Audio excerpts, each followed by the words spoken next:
आप जानते हैं कि दूसरे राज्यों में कई जगहों पर जहां भारतीय जनता पार्टी की सरकारें नहीं हैं, उन्होंने कभी गवर्नर को लेकर इस तरीके की बातें नहीं कही। यहां कॉन्टिन्यूअसली ये कन्फ्रंटेशन क्यों दिखाई दिया?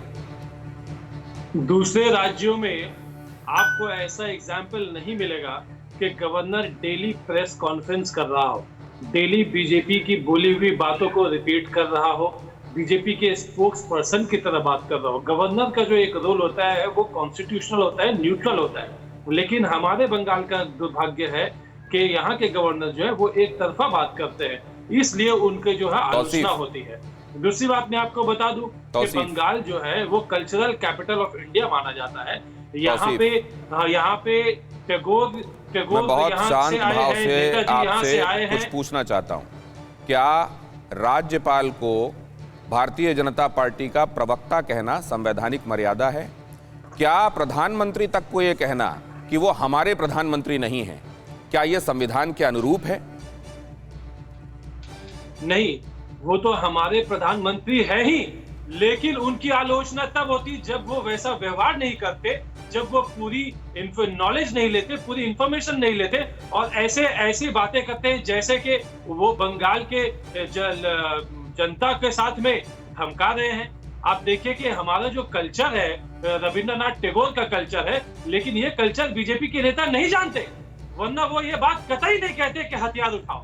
बंगाल जो है वो कल्चरल कैपिटल ऑफ इंडिया है, ये इंक्लूसिव सोसाइटी है, यहाँ पे हिंदू मुस्लिम भेदभाव कभी नहीं रहा। कम से कम सत्तारूढ़ पार्टी तो ये मिसाल दिखाती कर रही है बीजेपी। कम से कम सत्तारूढ़ पार्टी ये मिसाल, कम से कम सत्तारूढ़ पार्टी की तरफ से ये मिसाल कायम की जाती कि हम टैगोर के वर्ड्स को जीते हैं, कम से कम उनके कार्यकर्ताओं की तरफ से दिखाया जाता, तो यहाँ भारतीय जनता पार्टी के आने और सियासत करने की नौबत ही नहीं आती। आप लोगों को दूसरा मौका दिया गया था, तीसरा भी दिया जाता, लेकिन आपको यह नहीं लगता कि टैगोर की बात करने वालों को पहले टैगोर के वर्ड्स पर चलना चाहिए? आपने कितना कल्चरली अडॉप्ट किया है टैगोर को, यह भी तो दिखाना पड़ेगा। बंगाल के हर एक नुक्कड़ में आपको टैगोर का कल्चर दिखेगा।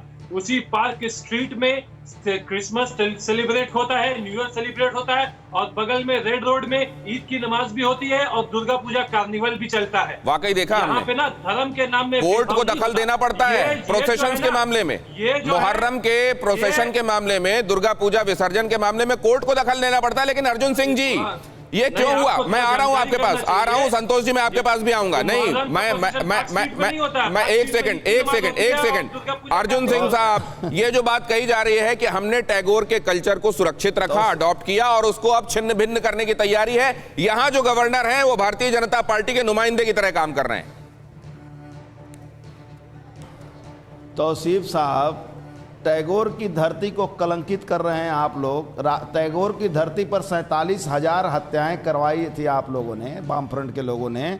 टैगोर की धरती पर हत्याओं का दौर चल रहा है। टैगोर की यूनिवर्सिटी की जमीनें आप लोग दखल कर रहे हैं। आप टैगोर कल्चर की बात कर रहे हैं। बंगाल में सबसे ज़्यादा राजनीतिक हत्या बंगाल में करवा रहे हैं और टैगोर साहब का को सामने फोटो लेकर आप घूम रहे हैं, बोल रहे हैं कि टैगोर की धरती पर कल्चर आपका है। आप किस तरह की बात कर रहे हैं? गवर्नर संविधान के बाहर एक शब्द भी नहीं बोलते हैं। गवर्नर साहब अगर मानते हैं कि आप इंसल्ट कर रहे हैं, आप इस तरह का इल्जाम लगा रहे हैं, अरे आप इंसल्ट कर रहे हैं टैगोर साहब की। आप टैगोर साहब की, आप टैगोर जी के, आप टैगोर रविंद्रनाथ ठाकुर का आप अपमान कर रहे हैं। आपकी सरकार जमीनें दखल करवाई, आपकी सरकार ने जमीनें दखल करवाई, आपकी सरकार ने जमीनें दखल करवाई। टैगोर की धरती, टैगोर साहब रामकृष्ण मिशन का जमीनें आप लूट रहे हैं। टैगोर